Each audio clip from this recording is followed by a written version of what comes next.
until a few hours ago, Roe v. Wade and women's reproductive freedoms and choices were the law of the land. And that's no longer the case. I can guarantee you it's going to stay the law of the state of Connecticut right here. That's something you can count upon. You can count upon it with Susan and I, no questions about it, no rolling back, no little restrictions, no slippery slopes. We are going to protect that right, and I can't do it unless you re-elect each and every one of the people behind me here. Look, as May said, it's a close call. You have a different governor, you have a different lieutenant governor, you have a different legislature. We have a law. It says Roe v. Wade will be our law here in Connecticut, no matter what the feds do. That's as good as our legislature and governor and lieutenant governor. This makes an enormous difference.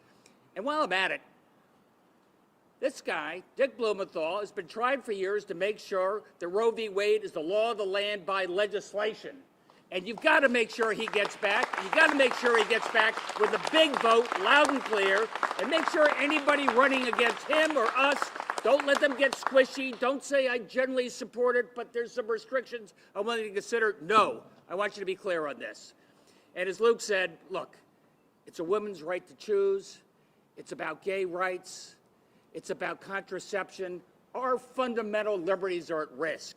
They're at risk in a way that I haven't seen in my life, and I've been around a long time. And I just want you to know, on a personal note, I talked to my family, you know, my wife was in tears. She just couldn't believe that this actually happened. You know, my daughters said, what the hell? Actually, a little more graphic than that. I thought this was the law. I cannot believe that people could roll back fundamental freedom.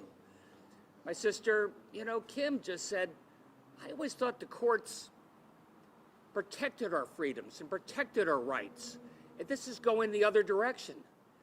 And I will say one thing on a personal note, and I usually don't get all that partisan, but I am so sick of these sermons from Republicans talking about freedom and liberty and small government. This is the biggest encroachment on our freedoms I've had in my lifetime, and it's not going to happen in Connecticut.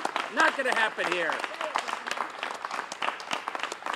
And just leave with a message that I'm so proud of the state. I think we lead on so many of the important values. That's why we're here. We send the message around the country. That's why Dick and Chris were able to get some small compromises when it comes to gun safety laws. This is why we're the state, one of the first states in the country to allow gay marriage, to say, get government out of the way. Why are politicians getting between me and somebody I love? And when it comes to choice, why are politicians getting between me and my doctor? Not in Connecticut, not on our watch, not here.